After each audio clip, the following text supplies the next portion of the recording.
Apa nih? Kayak situ.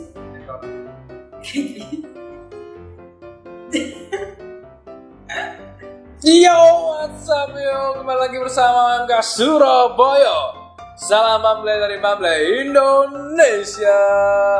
Subscriber sudah hampir 300. Alhamdulillah. Nanti kalau sampai 300 kita beri giveaway. Giveaway apa? Puji syukur. Wong wis duwe kabeh. Nah, sebelum itu kita harus pakai hand sanitizer. Nah, hand sanitizer ini sudah berubah. Mantap, biar aman dari corona. Karena kita punya kebiasaan baru. Kebiasaan baru ya. Kita mengawali video dengan Berita baik. berita baik. Nah, yang pertama, hari ini Jokowi menggelontorkan 75T untuk beli APD, 75 triliun loh. 75 Ya, 7 triliun. 75 triliun. Ya. Sumpah. Beneran, ini berita tadi jam 3. Ini kita syuting jam 5 kan? Iya. Barusan tadi jam 3. Nah, Menggelontorkan 75 triliun, terus lalu menggratiskan listrik selama 3 bulan. Tapi untuk yang voltasenya di bawah, Nah, untuk voltasenya 450 450. yang untuk keluarga menengah. Terus Kalau yang dayanya 900 itu dipotong 50%. oh, yang dayanya Selama 3 bulan. Selama April, Mei, Juni. Jadi kamu di rumah bisa setrika suwe. Dinyalakan terus setrika ini kamu. Gratis. Listrik gratis. Setrika, kulkas, sanyu, muruk kabeh. Jeklek ngono. Iya, jeklek. Jeklek. Nah, terus yang ketiga, rumah dinas jadi ruang isolasi sekarang. Ini di Banyuwangi. Di Banyuwangi, rumah dinas semuanya jadi ruang isolasi untuk pasien-pasien corona. Oh ya, percayalah berita-berita yang kami Share di sini itu valid semua. valid. Jadi ya nanti kami tunjukkan link beritanya, tapi kami sudah cross check dulu sebelum kami share, jamin semua valid. Amin. Yang ketiga tadi rumah di Banyuwangi ya. Banyuwangi. Pemkab Banyuwangi menyumbangkan rumah dinas bupatinya untuk jadi ruang isolasi. Betul. Terus yang keempat ini agak lucu. Jadi ini berita dari luar negeri. Raja Thailand itu mengisolasi dirinya di Jerman dengan 20 selir. Dengan membawa 20 selir. Iya, jadi mengisolasi di Jerman dengan membawa 20 selir. Tapi sebelum diisolasi itu pesta dulu, party dulu. Oh iya. Nah, beritanya ini sungguhan dari gua. Nanti kita tunjukkan kan beritanya itu memang lucu banget. Raja Thailand ini umurnya sudah berapa? 67 tahun. 67 tahun bawa 20 selir. Iya, betul. Itu satu aja deh semaput itu. 67 tahun tuh ngapain? Mau ngapain? Hei, Raja Thailand 67 tahun tuh lu ngapain? Mau belajar kelompok. Bawa 20 selir itu bukan isolasi, itu piknik. Dan itu yang melaporkan itu adalah media di Jerman. Iya, media di Jerman. Media di Jerman melaporkan ada kedatangan Raja Thailand nyewa hotel Untuk Pesta. pesta. Karena memang ada rumah Raja Thailand itu di Jerman juga. Kalau itu presiden Indonesia tak kejar. Kejar Jerman. Nah, terus berita lucu yang lainnya ada polisi menghukum rakyat push up. Oh, ini di Tulungagung. Tulungagung, jadi ketika ada orang yang nongkrong di luar, nah itu ditangkap disuruh push up. Satpol PP ya. Satpol PP ini sweeping di kafe-kafe. Betul. Jadi kalau ada kafe yang masih ada pengunjungnya nongkrong jumlah banyak gitu langsung dihukum push up 10 kali. Tapi itu masih baik, Mas. Daripada yang di India itu. Oh iya, dikepui rotan. Dikepui rotan. Cek mending dikepui ndak timbang dikepui mbak push up. Iya. Sampai push up. Saya dikepui kan double. Nah, itu berita-berita baik dan berita lucu hari ini. Semoga bisa menghibur teman-teman. Nah, kita masuk ke dalam tema hari ini. Gini, Kenapa tadi kita mengawali dengan berita-berita? Karena biasanya di balik sebuah berita besar kayak corona itu pasti ada tiga cara orang berpikir. Empat. Yang pertama ini misalnya ini peristiwa besar, pasti ada golongan orang-orang yang tidak berpikir. Tidak berpikir. Ada golongan kedua orang-orang yang berpikir normal. Ada orang ketiga yang berpikir agak keras, ilmiah. Dan yang keempat ini ada orang-orang yang berpikir nyeleneh dengan teori-teori konspirasi. Nah, ada hubungannya dengan itu. Nah, daripada kan kita belum bukan tenaga ahli itu toh, bukan bukan orang yang mendalami tentang itu. Nah, kita punya narasumber yang ya lumayan dikenal anak muda lah ya. Harusnya sudah lumayan terkenal di kalangan anak muda. Barusan dia mengalami pengalaman yang agak seru soal konspirasi, soal teori konspirasi. Kita dengar ceritanya aja. Nah, kita langsung panggilkan, tapi kita panggilkan lewat magic. Akan pola. Yo, selamat datang Diakon Ferdinand. Frater Diakon Ferdinand Dwi Ferdian, Mas. Oh iya, Ferdian. Dwi Sulistyo. Prasetyo.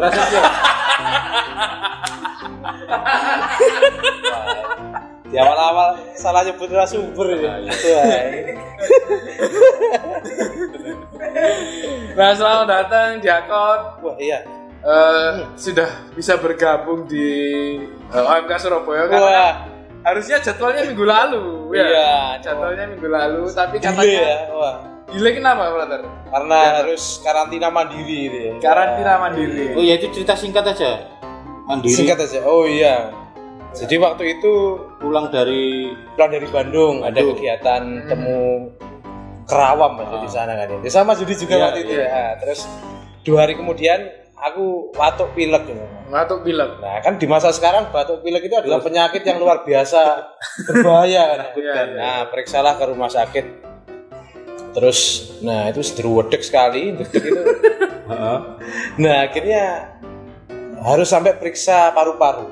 Waduh, paru-paru ternyata. Nah itu dokter akhirnya dari periksa paru-paru itu diketahuilah bukan corona, tapi ya negatif corona, tapi karena ya sakit di pernafasan, karena ya karena ada sesuatu lah ya. Nah, karena imun jelek juga ya harus berdiam diri di kamar lah selama beberapa hari gitu. Nah, dan akhirnya sudah sembuh, sudah sembuh punya gitu. Alhamdulillah. Nah, ini tadi kan ya tadi saya memperkenalkan Brother Ferdi ini dengan pengalaman unik soal teori konspirasi. Pengalaman apa ini? Ada Tapi cerita apa ini? bukan ahli konspirasi ya tadi. Iya. Oh, bukan ahli konspirasi. Yang menggeluti. Iya, ya pernah tahu punya pengalaman ya. Tapi sebelum masuk ke pengalaman saya sedikit Mas ya. Aku dulu juga ketika SMA itu juga sering baca-baca buku tentang iya gitu, tentang konspirasi itu, tentang ya pasti anak muda pernah mengalami fase itu ya, mencari-cari itu ya. Mencari-cari suatu teori konspirasi yang membahas peristiwa. Itu biasanya dikait-kaitkan penyebabnya dengan orang-orang tertentu, orang-orang besar. Ada skenario besar di balik layar yang mengendalikan dunia itu. Pasti ada gitu ya. Yang waktu kita baca waktu SMA itu mengagumkan. Iya. Setelah dewasa itu jadi menggelikan. Iya. Apa aku biar mikir kok ini? Goblok. Tidak ada impact-nya untuk masa depan. Tidak ada manfaatnya. Dan itu sebenarnya boleh ya kita bahas dikit ya tentang apa itu teori konspirasi itu ya. Mundur dikit aja, brother. Biar enak lihatnya kita itu loh. Nah, mundur. Oke. Otomatis ini. Otomatis. Luar biasa ini. Iya, saya dapat sumbangan. Bableh ini berkembang ya, episode keberapa nih Mas? Sumbangan kursi. Oh iya, ini kursi panas ini. Iya, jadi kalau ya tadi teori konspirasi itu kan orang yang berusaha mencari alasan dari suatu peristiwa yang besar atau tokoh yang besar dengan mengait-ngaitkan fakta. Kalau bahasa Jepangnya itu dok gadok, Mas. Dok gadok, ya. Gadok-gadok kan menggaduh-gaduhkan berbagai peristiwa gitu. Kalau biasa teman-teman suka nonton YouTube, ada akun YouTube namanya Nancy Judge kalau ada yang tahu. Dia biasanya menguak teori-teori konspirasi gitu ya. Ceritanya itu dari mana sampai kemana itu, wah. Dari mulai yang nggak masuk akal sampai yang nggak masuk akal banget. Iya. Jadi ada yang tingkat tidak masuk akalnya itu tidak masuk akal gitu. Sangat absurd gitu ya. Iya. Saya juga bingung. Tapi menarik. Banyak orang yang seneng gitu. Ternyata ada peminatnya. Banyak bahkan itu. Bahkan ada teman saya dulu yang punya grup WhatsApp penyuka teori konspirasi. Aku nggak ngerti ya. Itu apa topik? Omongannya apa? Omongannya apa? Gitu ya. Itu sangat aneh. Tapi ada beberapa yang saya ingat contohnya Mas. Ini yang saya catat dulu ketika saya baca ketika SMA. Tapi aku lali bukunya ya soalnya ada di perpustakaan itu. Misalnya yang paling sederhana itu kan biasanya selalu dikaitkan dengan alien. Itu alien. Katanya Mas, piramida di Mesir itu. Iya. Itu adalah alat untuk berkomunikasi dengan alien. Karena yang mengendalikan tatanan dunia ini adalah alien. Itu watu. Ngerti gak? Piramid itu watu, gak ono satelite, gak iso. Hubungan mbek luar angkasa iku ono satelite. Iya. Ono anteni lah paling. Iki jerone watu tok iku gak iso. Enggak ada ruang panelnya. Ada. Ini dipencet apa gak iso murup. Nah, itu ada lagi enggak? Yang kedua ini sederhana itu yang paling saya ingat dan sekarang jadi menggelikan itu. Dulu menarik sekali. Saya juga penyuka dulu membaca sejarah dunia.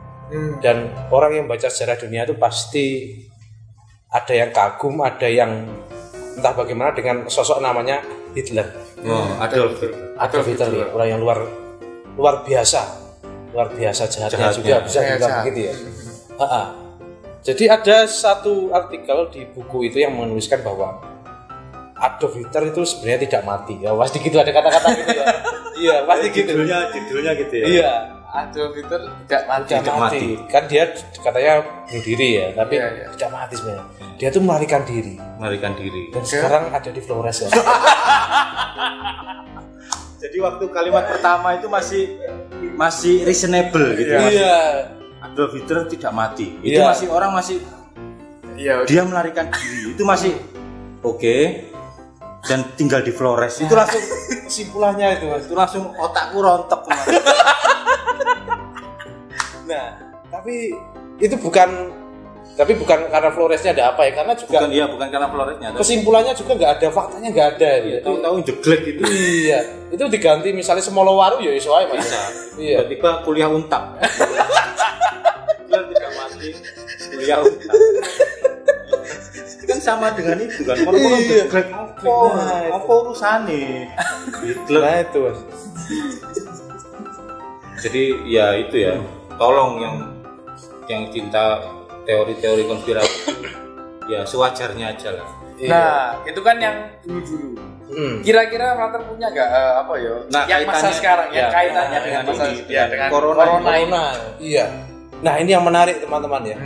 Dimanapun Anda berada, diuntak maupun di saya ini coba buka Google paling tidak hari ini kamu ngetiklah teori konspirasi di Google ya, dia juga bisa ketik langsung yang muncul adalah mesti teori konspirasi berkaitan dengan corona. Aku wis nyoba tadi dan sepersekian detik yang keluar itu sekitar 1 juta lebih halaman atau orang yang membahas tentang teori konspirasi dengan corona. Berarti ada 1 juta orang yang mencari yang pertama jawaban itu, membuat membagikan, dan ada yang percaya mantuk-mantuk, menyukai. Parahnya kalau jadikan panduan hidup Mas. Iya, tapi itu fenomena uniknya di situ bahwa aku biasanya gitu kadang untuk cek ombak lah seberapa tema itu dibicarakan langsung ketik di Google, langsung itu 1 halaman bahkan beberapa puluh halaman isinya itu semua. Corona yang berkaitan dengan teori konspirasi ya. Itu ditulis oleh banyak orang. Nah, artinya juga itu menjadi saiki ada orang-orang yang selain berpikir tentang bagaimana menyelamatkan diri, ada orang yang berpikir tentang apakah ini suatu konspirasi. Wah. Biasanya terus nyangkut-nyangkutkan lembaga-lembaga besar dunia, misalnya CIA. Mesti yang paling sering dicatat itu Mas. CIA terus karena itu Central Intelligence Agency. Itu benar-benar kayak lembaga yang menakutkan di dunia sih. Iya. Asli selalu jadi sasaran itu. Iya, Mas. Asli ini film-film fiksi kan mesti ada CIA. Ya, karena terlalu besar itu kayak memang menakutkan gitu. Ada juga yang nyangkutkan dan alien. Ya itu. Alien itu selalu dipersalahkan dalam beberapa peristiwa gitu. Dan mereka tidak bisa klarifikasi ya. Iya. Nah, itu yang saya temukan faedah itu kalau hari-hari ini yang menjadi dari konspirasi itu. Tapi sebenarnya kalau di balik fenomena teori konspirasi ini kan ada orang atau sekelompok orang yang berusaha untuk memahami peristiwa besar dengan bertanya. Kan orang bertanya bagus Mas, orang bertanya bagus. Tapi kemudian yang kurang tepat adalah kemudian dia itu narik kesimpulan sak keneke. Wes apa candak kabeh pokoke. Shortcut jadi jalan pintas. Iya. Terus dia membuat suatu kesimpulan yang dengan kata kunci pokoknya. Pokoknya ini. Nah, itu pokoknya. Kalau itu dikonsumsi sendiri nggak apa-apa. Nah itu Mas. Wes kon mikiro sampai jebol nggak apa-apa. Mikiro CIA apa alien sampai jebol gak apa-apa. Ojo di-share. Masalah itu ojo di-share. Waktu di-share itu ada orang yang menertawakan itu dan ada yang mempercayai itu. Nah. Sing bahaya itu sing mempercayai. Nah, corona bisa disembuhkan dengan petis. Nah, itu ono enggak? Nah, itu ono broadcast kan berbahaya loh. Petis ya. Berarti ngono kamu gak ket wingi-wingi ngono ya. Bakul tahu petis anti corona dong. Padahal petis wingi ya iso gare murus. Coba kon mangan petis wingi. Nah, apa yang paling dekat sekarang pengalaman itu Mas ya. Nah, berarti kan artinya teori konspirasi ini sebenarnya bisa menghinggapi siapapun. Ya, siapapun karena dasarnya orang yang bertanya dan kita kan semua juga bertanya. Cuma kita tanyanya intens atau enggak dan kita ngobrolnya dengan siapa sumbernya, referensinya. Iya, siapa. Terus tidak juga tertutup dengan dialog. Kadang kan orang tertutup dialog ya pokoknya gini. Oh iya. Nah, untuk dikaitkan dengan yang pernah nggak mengalami konkret. Ini pengalaman konkret. Wah, ini kok kebetulan sekali ya. Iya. Apakah sudah direncanakan ini? Kayaknya iya. Iya. Jadi kita semua sebagai orang beriman Katolik ini ya, juga sebenarnya bisa dihinggapi dengan cara berpikir yang demikian. Khususnya dalam situasi yang seperti ini. Yang gelap ini situasi tidak pasti tuh. Corona ini juga tidak jelas. Apapun lah itu. Nah, itu orang beriman juga bisa dihinggapi dengan cara berpikir konspiratif like ngarani ya. Iya. Dengan mengambil istilahnya coplok sana sini di kitab suci lah katakanlah ngono, dimaknai secara sempit, jadikan pernyataan disebarno. Nah, itu iso. Sebenarnya awalnya tepat orang bertanya itu kan naluri dasar kita tapi kemudian bagaimana dia menanggapi pertanyaan yang kadang bisa sesat dan susahnya bisa menyesatkan orang lain. Nah, itu seperti kemarin aku ini dapat WA dari seseorang ya. Saya juga mau nyebut teman ya, selama ini belum pernah jumpa ya. Bukan teman lah, tapi dia nyimpen nomor brother. Iya, nyimpen nomor saya. Terus juga dia kemudian chat gitu di suatu siang. Frater, saya meyakini bahwa corona ini adalah kutukan dari Allah. Itu diakhiri dengan kata titik. Terus yakin saya. Terus karena dia ngutipnya dari kitab suci, dari Keluaran. Dia ngambil kisahnya waktu itu tulah yang turun kepada Fir'aun karena bangsa Mesir tidak mau membebaskan bangsa Israel. Oh, yang 5 tulah itu ya? 10 Mas. 10 tulah. Terus direvisi Mas. 10. Waktu saya baca masih 5. Oh iya. Nah 10 aja. Nah 10 ada tulah begitu. Kemudian dia menyimpulkan bahwa ya semua orang di dunia ini berdosa. Ya benar. Betul. Nah ini Sampai di sini masih betul. benar. Nah, maka kalau begitu semua harus mendapatkan hukuman Allah supaya bertobat. Semua. Nah ini berdosa semua. Nah di sini kesimpulannya adalah bahwa ini adalah kutukan Allah. Kutukan Allah karena semuanya berdosa, semuanya perlu dihukum. Nah itu. Nggak dicek foto profilnya mungkin dia. Oh ya. Kelihatan dari Ya, ekspresi mukanya dia ini seperti orang yang sedih atau orang seperti anak muda pada umumnya. pada umumnya. Nah, ini bahaya. Tidak ada anu ya. Nggak ada tanda-tanda depresi, nggak ada. Tidak ya. Ya waktu itu kemudian ya aku Ditanggapi nggak? aku gak panjang-panjang nanggapinya karena di beberapa chat dia kemudian serasa sudah selesai dengan pemikiran itu. Tidak terbuka untuk dialog. Iya, dia malah ngajak debat kitab suci dan Wah. dan WA itu bukan sarana yang pas untuk ngobrol apalagi Lagian debat. kamu Ya. debat sama Frater Diakon dia. Dia siapa? Orang awam kan?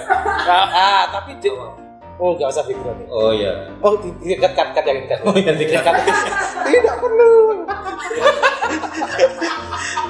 Oh, giring.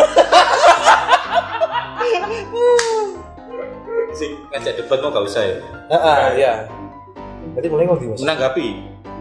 Oh, bagaimana menanggapi ya? Iya. Nah, sama nih kok Mas, bagaimana menanggapi? Jadi Frater menanggapi itu. Nah, di beberapa chat aku masih cuma chat beberapa kali, terus aku nanggapi, tapi dia sudah merasa kayak sudah selesai dengan Kayak pemikiran, yakin, yakin banget gitu. Dan aku juga melihat kalau ya WA bukan sarana yang tepat untuk ngobrol, apalagi debat gitu ya. Ya aku ya wis gak ngetik keju Pak. Iya. Cukupnya lah. Iya, ya sudah. Aku ngomong kapan-kapan kalau ketemu setelah badai ini berlalu. Ya ayo ngopi, aku gitu selalu gitu sih karena dengan ngobrol itu pasti bisa lebih mungkin sedikit terbuka kalau face to face ya. Iya. Kalau WA waduh ya gitu. Iya. Nah itu ada cara berpikir yang demikian ternyata. Iya. Yang mungkin juga ada di benak kita. Mungkin terlintas. Terlintas iya. Mungkin kita tidak eksplor, tapi orang ini eksplor dengan cara yang mohon maaf dia Pakai kitab suci. pakai kitab suci dengan penalaran yang tidak begitu panjang ngomongnya begitu. Dan itu tapi situasi yang demikian ini memang situasi tidak pasti ini juga bisa membuat orang juga berpikir demikian. Iya. Tapi bagaimana kita mematahkan atau bukan mematahkan, meluruskan cara berpikir konspiratif kayak gini bahwa corona ini adalah tulah atau kutukan Tuhan tuh. Kalau dengan cara sederhana bagaimana meluruskan? Oh, benar Mas. Wah, ini kok saya sudah nyiapkan ya. Kebetulan sekali. Luar biasa ini. Tiba-tiba kayak muncul di sini. Iya, wah, ini sangat penuh hidayah di sini, Wah. Iya. Ini memang pertanyaan Mas Yudit ora gampang. Bagaimana mematahkan hal yang tidak sederhana dengan cara yang sederhana itu? Ya, menguji saya. Tapi begini sih. Yang pasti ini cara yang boleh katakan sederhana Mas. Kalau kita punya pemikiran apalagi yang berkaitan dengan pemaknaan agama, perlu diobrol ke. Ngobrol karo paling nggak jauh dengan Romo ya paling nggak punya teman atau circle yang kita punya obrolan. Punya obrolan tentang aku duwe gagasan ini nih. Gimana ya? Sampai suatu kali ketika semua tidak ada, kita baca sumber juga tidak nemu. Perlulah kita tanya pada orang yang kira-kira lebih banyak belajar. Nah, gitu. Itu hal yang pertama, dialog sih penting. Dialog. Jangan mulek di sini gitu. Betul sekali, dialog. Bahaya kalau mulek di sini kan jadi udun. Di mana udunnya? Ya di sekitar. Nah, tapi kalau yang ini saya bolehlah mau sedikit membahas dari sudut kitab suci, Mas. Jadi ini juga perlu diluruskan sebenarnya. Iya. Luruskan semoga bisa ya sedikit memberi inspirasi. Karena saya yakin juga banyak orang bertanya-tanya apakah benar ini juga Allah tuh marah mengutuk gitu. Iya, Wah, itu kan ya. Gitu. Boleh saya jelaskan Mas? Boleh, boleh. Silakan. Wah, Ini sudah siap dengan posisi orang saleh. Ini ya posisi orang saleh. iya. Ini. Oke. Mana kalau dari sudut pandang? Nah, kita harus kembali pada apa yang diangkat arek iku mau Iya. sebagai dasar kitab suci ini. Oh iya nih. Untuk Anda yang nonton ya enggak apa ya saya angkat kisahnya ya. Tapi nggak apa-apa. enggak tahu ini friend sama saya. Setelah ya kita friend saja ya. Nanti suatu kali kita ngopi. Nah, dia ngambil dari kisah itu, kisah bahwa jadi orang Israel mengalami perbudakan di Mesir. Nah, terus Musa suatu kali kan ngomong yang Fir'aun. Fir'aun ini mesti diangkat sebagai lambang kesombongan. Fir'aun. Nah, ini Musa minta pada Fir'aun supaya Israel dibebaskan. Tapi kemudian dia tidak mau. Bahasa kitab sucinya Fir'aun berkeras hatinya. Ya, betul. Nah, terus cara Allah untuk menyadarkan itu bahwa ini rencana Allah untuk membebaskan bangsa Israel dengan mengirim tulah yang jumlahnya 10 ya. Nah, memang tulah itu ada yang modelnya penyakit. Kalau di film yang kapan lalu tentang mengisahkan tentang Musa itu juga hewan-hewan mati, terus kemudian penyakit gatal-gatal segala macam itu ada. Dan kemudian memang dari situlah kemudian bangsa Israel bisa lepas karena Fir'aun ya akhirnya tahu wah ini dia melawan kehendak Gusti Allah. Terus dikirimkan 10 tulah. Nah itu. Dan sejak waktu itu salah satu kisah dan beberapa kisah di Perjanjian Lama itu juga menceritakan hal yang demikian. Pokoknya kalau Tuhan marah setelah dia ngirim gitu. Ngirim tapi jelas kepada orang yang berdosa atau orang yang bersalah. Nah, tujuannya untuk memperlihatkan kekuasaannya dan juga menyadarkan bahwa koi kleru. Jadi orang-orang yang tersisa itu harus hidup dengan lebih baik. Nah, jadi konsepnya di Perjanjian Lama itu jelas bahwa yang baik akan kena ganjaran yang baik, yang jahat ya kena tulah, kena sesuatu yang penyadaran dari Tuhan apapun bentuknya. Nah itu, jadi ada dua pemisahan itu. Nah, jadi kalau dari kisah-kisah Perjanjian Lama itu ada namanya ini konsep pembalasan di bumi. Kalau di ilmu kitab suci kan jadi yang baik akan selalu mendapat ganjaran yang baik, sementara yang tidak sesuai dengan kehendak Tuhan, buruk berdosa itu juga mendapatkan balasan dari Tuhan. Itu kan Perjanjian Lama begitu. Nah, tapi fakta nih, corona ini kan mengenai siapa saja. Orang, ya. Nah, itu. Siapa saja dia sebenarnya dengan logika sederhana gitu sebenarnya sudah patah loh ini. Iya, sudah. Kalau memang itu kutukan Tuhan yo, maksud itu berlaku untuk semua orang kan yo. Iya. Kalau dengan itu dihukum pembalasan di bumi. Iya. Sederhana nih menurut kan corona juga dia virus nggak tanya dulu kan. Kamu apa nyeken kok ini orang berdosa. Visioner. Enggak kan ya. Ya sapa sing apes lah ngarani wong Jawa ya kenek kan ya. Jadi tidak memandang siapapun. Wong raja saja takut tadi, raja mana itu? Raja Thailand. Tapi menanggapi ketakutannya unik ya. Menanggapi dengan piknik ya. Masuk ya. Nah ya. Pangeran Charles kan juga kena. Itu loh. Terus gak darah biru, darah merah semuanya. Itu Ratu Inggris ketawa itu. Guys, umur 76 kena. Aku 97. Ada meme-nya itu beneran. Inggris Elizabeth kan 90-an gitu. Iya, dan dia kuat. Malah gitu. Anaknya kan Pangeran Charles. Waduh. Yang buat meme orangnya sendiri ya. Tidak sempet ya Mas Ratu sempet-sempetnya buat meme. Nah, itu modelnya intinya ngono cara kita berpikirnya sebenarnya sederhananya begitu. Kalau kan kita jelas tahu Tuhan Maha Pengasih. Dia tidak akan menimpakan sesuatu tanpa alasan. Nah, tapi jelas masalahnya sekarang kalau itu disebut kutukan ya tidak bisa demikian karena ya semuanya kena, semuanya sekarang berduka dan orang sibuk mencari bagaimana caranya untuk semuanya bisa sembuh.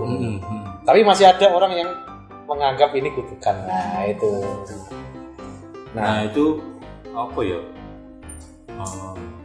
Tadi aku mau tanya apa ya? Apa ya? Yang sebaiknya dilakukan oleh anak muda untuk menanggapi itu bagaimana? Oh, Aku mau loh. oh lalu apa yang dibuat? Oh sih, seorangnya Yesus sih. Yesus sih. Oh iya. Nah, maksudnya Yesus sih Mas ya. Yesus Iya. ini. Iya, jadi enek Nah, mana itu? Nah, dan yang penting kan kalau namanya orang Katolik kan juga harus melihat pribadi Yesus kan. Itu kan kisah perjanjian lama tuh. Iya, betul. Ya, kita harus lihat kita ini umat perjanjian baru.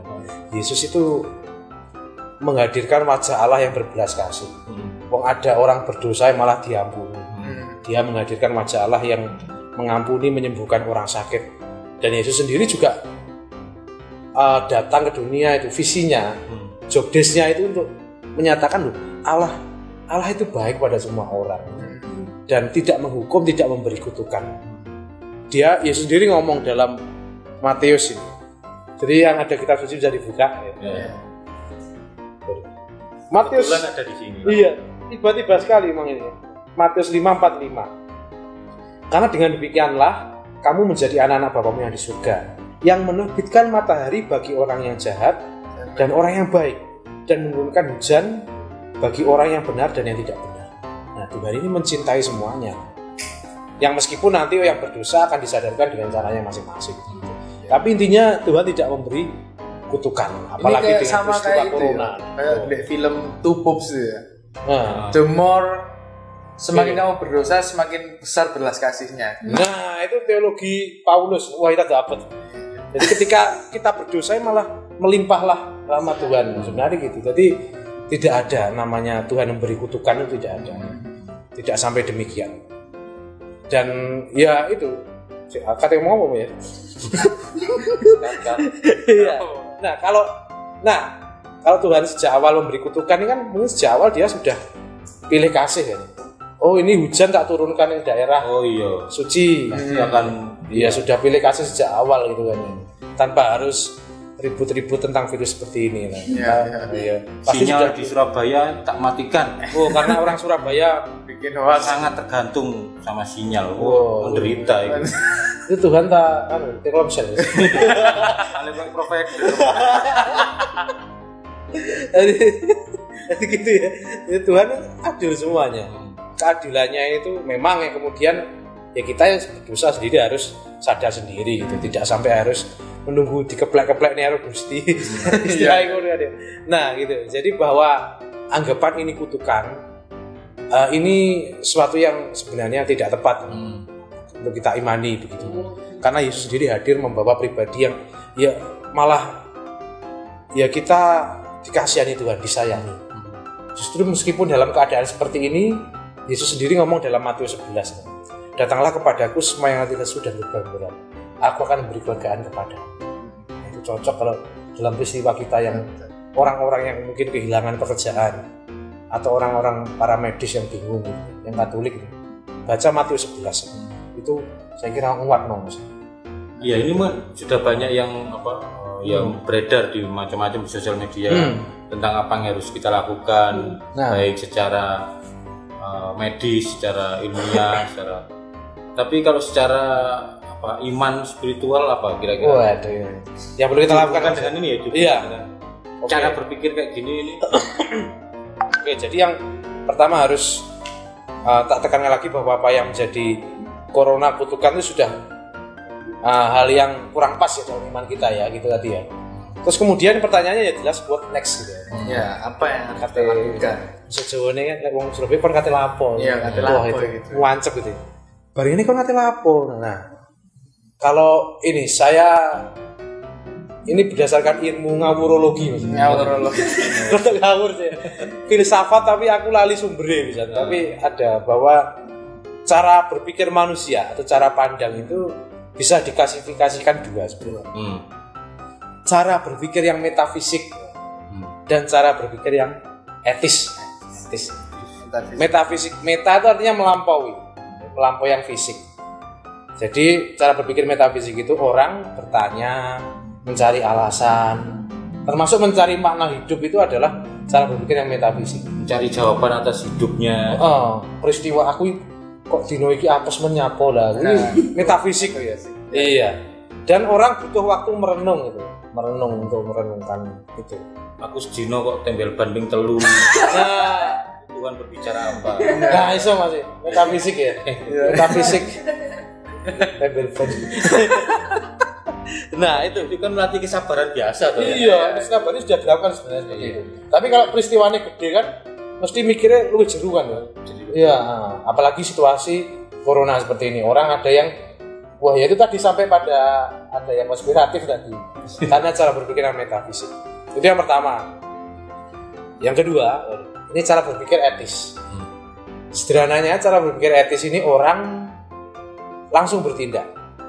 Yang ada di benaknya itu adalah apa yang baik untuk aku lakukan. Jadi ekstreme, kok nggak katek mikir, berbuat baik ya. Berbuat baik loh ya. Berbuat baik, orang nekat toh, maksudnya. Orang sekedar berbuat.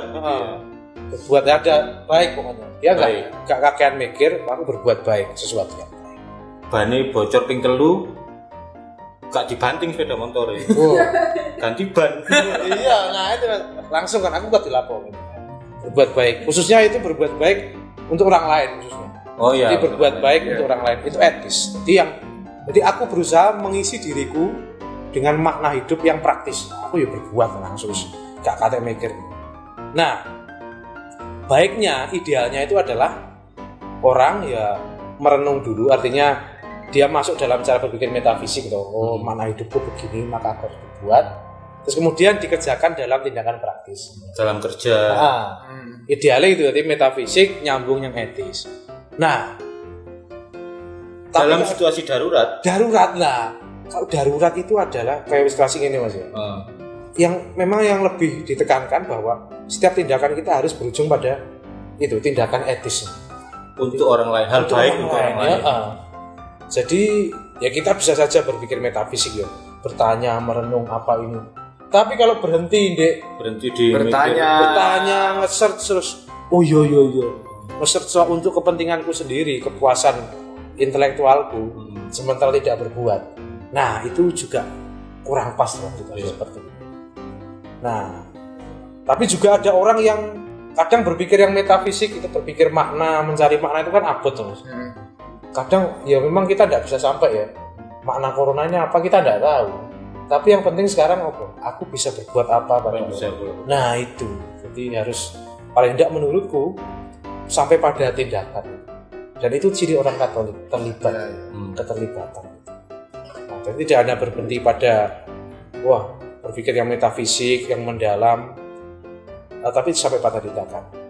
Nah, tapi juga nanti sangat penting untuk mencari hikmah atau makna. Nah, itu. Tapi ya setelah ini selesai gitu sudah, setelah wong desa itu balik ke sawah, dengar rumah, ngerti ya? Nangamben. Iya, sambil bersyukur sambil ya bersulo, ngerti bersulo Mas? Iya, sambatan.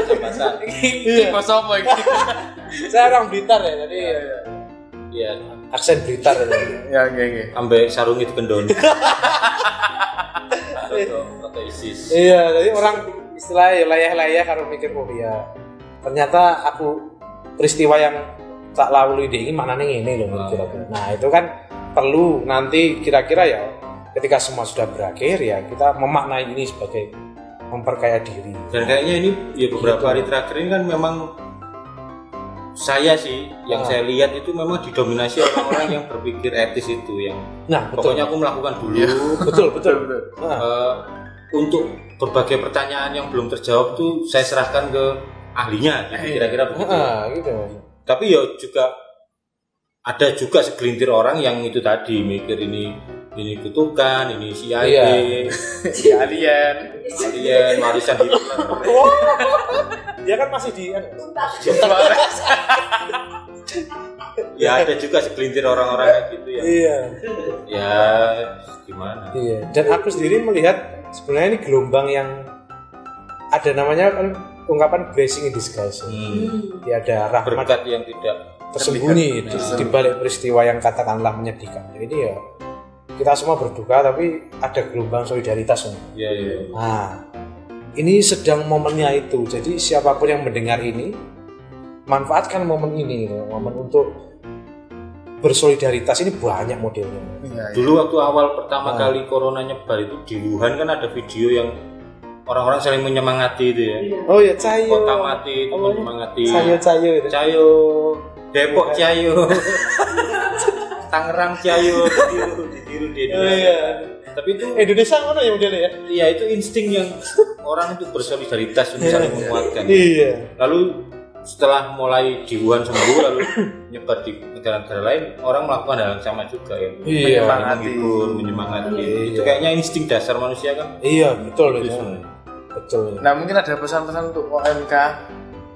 Nah, untuk OMK ini. Ya, Oke, langsung OMK. Karena kan penontonnya OMK. Oh iya. Oke. Ini saya pesannya ini sedikit cerita tentang pengalaman baca buku aja. Nah, Oh iya. iya. Jadi kemarin saya kembali membaca novel judulnya Sampar.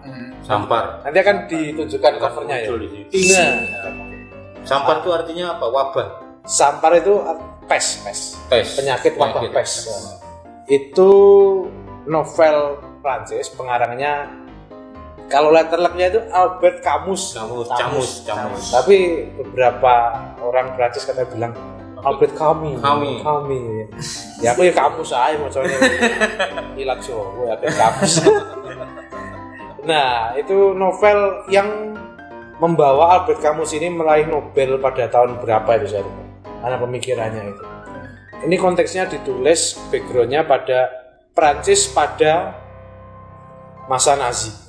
Nah, pendudukan Nazi. Iya, jadi aku gak cerita lengkap ya. Lengkap suwi. Soalnya Hitlernya deh Flores itu. Boleh mana? Lucu sah. Jadi pada masa Nazi lah, pada masa Nazi. Agak ngerti sih Prancis kedudukan enggak, tapi ada sebuah kota di sekarang mepet-mepet Aljazair lah. Itu namanya Oran, kota Oran. Kota Oran. Ya kota kecil dengan penduduk yang ya tidak begitu ramai, ya namanya kota kecil ya. Banyak pohon-pohon, kotanya sepi itu. Kayak Ponorogo lah ya. Tapi gak ada reok maksudnya. Kecil, kehidupan berjalan lancar, damai lah biasa. Tidak ada apa-apa. Sampai suatu kali tokoh utamanya ini dia menjumpai di apartemennya itu tikus yang mati. Satu awal tikus yang mati. Dan kemudian semakin banyak orang menjumpai tikus mati. Tapi tikusnya matinya ini, kalau pes itu katanya, tikusnya ini keluar dari sarang. Terus dia cari ke tempat yang terang untuk mati di situ. Wah, ngeri. Jadi kota pada akhirnya dipenuhi bangkai batang tikus ini. Akhirnya kena ke manusia. Awalnya orang biasa. Terus kemudian yang meninggal pertama itu penjaga itu apartemen. Orang dia awalnya wah ini cuma tikus mati biasa, tapi kemudian mati. Ngeri, cuma 3 hari langsung mati. Terus dikisahkan waktu itu akhirnya banyak orang yang mati dan kota mengalami kekalutan karena. Dan setiap hari orang menjumpai tikus-tikus mati di jalan. Itu kondisinya. Jadi semua orang diselimuti kekalutan, kebingungan, dan ketakutan. Nah, yang menarik buat saya, nanti teman-teman bisa saya sarankan baca adalah di situ ada dihadirkan tokoh-tokoh dan profesi masing-masing. Ada dokter, ada pastor, ada orang biasa, ada orang licik juga. Mesti ada tokoh liciknya ada. Tokoh nyinyir ya. Iya. Tokoh julid. Ya. Ada juga. Dan mereka berperan masing-masing menanggapi fenomena itu. Bagiku, sebenarnya kita bisa jadi adalah mewakili salah satu karakter itu bisa jadi. Ada yang berpikirnya spiritualis, ada yang berpikirnya medis, ilmiah. Yang bagiku cocok adalah seorang tokoh yang dia bukan seorang religius, tapi dia ingin mengatakan aku pengen jadi wong apik. Dan dia mengatakan aku ingin menjadi seorang santo tanpa Tuhan. Artinya apa? Aku ingin menjadi orang baik di tengah situasi yang dia tidak tahu Tuhan maksudnya apa. Dan dia di tengah latar belakang hidupnya kacau sebenarnya. Tapi dia mau mengalahkan kekacauannya itu untuk mengisi hidupnya dengan jadi relawan. Dan yang ada dalam pikirannya yang pokoknya berbuat baik bagi orang lain. Apa di novel itu dia melakukan apa? Jadi relawan. Ya para medis sekarang mungkin lah gitu. Iya. Bahkan dia tidak ada tuntutan pekerjaan. Dia orang biasa. Tapi mau jadi relawan. Dan dia berupaya menyadarkan orang bahwa ini bukan saatnya kita berpikir ini kutukan atau bukan. Yang penting ya ada orang sakit di depanmu langsung ditolong. Entah bagaimana caranya. Waktu itu masih sangat tradisional ya caranya ya sebelum semaju sekarang. Tapi bagi saya tokoh ini nanti cari tahu namanya siapa. Itu pas lah buat kita. Kita ya kadang-kala kita tidak perlu dulu berpikir apakah upahku besar di surga. Tidak perlu dulu. Tapi yang penting budal berbuat baik. Dengan semampu kita tanpa minimalis. Kadang orang pilih minimalis juga, tapi ya sampai batas segini aku mampu. Nah itu yang ditunjukkan oleh salah satu tokoh itu. Apakah dia religius? Dia religius secara manusia. Gitu. Ya, perlu digaris bawah itu ya. Iya, religius secara manusia. Iya. Karena kita orang mengasihi Allah itu yang mengasihi manusia. Itu dua hal nggak bisa pisah. Nah ini kemarin sudah sempat kita bahas juga ya. Nah, sama Romo Didi itu mengasihi Allah itu. Gimana Mas? Kebetulan sekali ya. Berarti apakah pemikirannya sudah masih jauh dengan beliau tadi.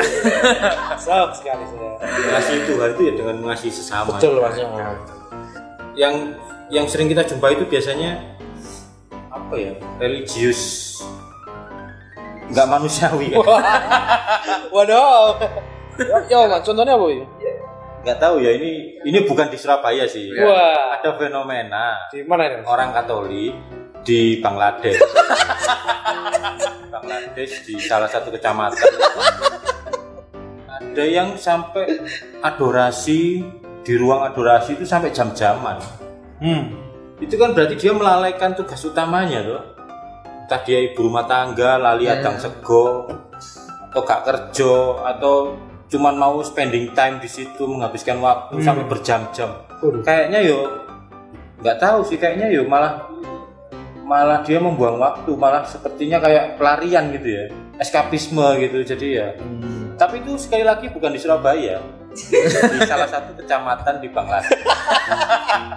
Maksudnya kalau memang adorasi ya sewajarnya tanpa melalaikan tugas-tugas kita sebagai manusia. Itu religius manusiawi itu yang penting.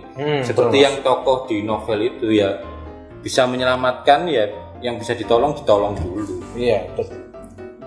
Nah, mungkin dari ada closing statement dari closing statement. Iya. Closingnya ingat pesan Paus beberapa waktu lalu, kita dalam satu perahu, kita mendayung bersama.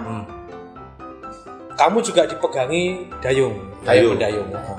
Dan meskipun berat, ingat Yesus itu juga bersama di dalam perahu kita. Meskipun kalau dalam tradisi orangnya lagi tidur, orangnya santuy ya. Tapi intinya apa? Pada akhirnya kita tidak tenggelam kok. Meskipun badainya setinggi berapa pohon kelapa, tapi nggak bakal tenggelam. Tenang ya. Tapi ya harus dihadapi. Asalkan itu tadi. Iya, mendayung. Memang Tuhan tidak pernah memberi hidup yang mudah, tapi Dia memberi kita lengan yang kuat untuk berjuang. Dan itu orang muda banget Mas. Iya. Kamu di rumah aja, tapi cobalah berbuat sesuatu tanpa membahayakan dirimu sendiri, tapi justru berguna bagi orang. Betul. Itu Katolik ya menurut aja. Iya. Itu dari saya. Mantap. Terima kasih. Saya jadi ingat pengalaman hari ini tadi. Saya nge-share video. Kebetulan sekali ya. Iya. Sebuah kebetulan yang mengagumkan ya. Langsung ingat itu Bos. Jadi saya nge-share video YouTube ini. Selama ini saya tidak pernah nge-share ke grup ini. Ada satu grup yang isinya romo-romo semua. Wah. Terus komentarnya salah satu romo ini yang saya masih ingat tuh ya, komentarnya adalah ya bagus, sing penting obah. Masih mek jempolmu tok, sing penting obah. Jadi dalam situasi darurat seperti ini sing penting obah. Minta maaf enggak ada translate-nya ya. Jadi ya itulah yang penting berbuat sesuatu. Lu translate itu. Sing penting obah. Orang muda itu sing penting melakukan sesuatu yang baik, yang bermanfaat meskipun hanya lewat jempol atau apapun yang kita bisa lakukan. Kayaknya itu ya sambungannya. Nah itu teman-teman, semoga pembicaraan hari ini tuh tetap mengenal lah bagi teman-teman. Jangan lupa juga semoga teman-teman jangan cuma duduk diem di rumah buat TikTok, buat TikTok terus nggak melakukan apa-apa. Teman-teman seharusnya bisa lah melakukan sesuatu meskipun hanya di rumah saja bisa. Kita pasti yakin bisa. Coba pikirkan apa sesuatu. Ya, kalau mungkin bingung silakan komen di bawah bisa. Jadi kita bisa diskusikan sama-sama lah. Nah dan terus ada berita-berita atau materi-materi apa yang ingin kita bicarakan silakan komen di bawah. Jangan lupa juga subscribe, share sama like supaya video kita juga semakin tersebar dan semakin semangat ya kita membuat video ini. Siap. Dan terima kasih teman-teman sudah lihat video ini dan sampai jumpa. Nanti kalau subscribernya sudah 300, giveaway-nya novel Sampar itu aja. Wah, mantap ya. Iya, tapi ngambilnya di toko buku. Bawa uang. Jadinya tuku.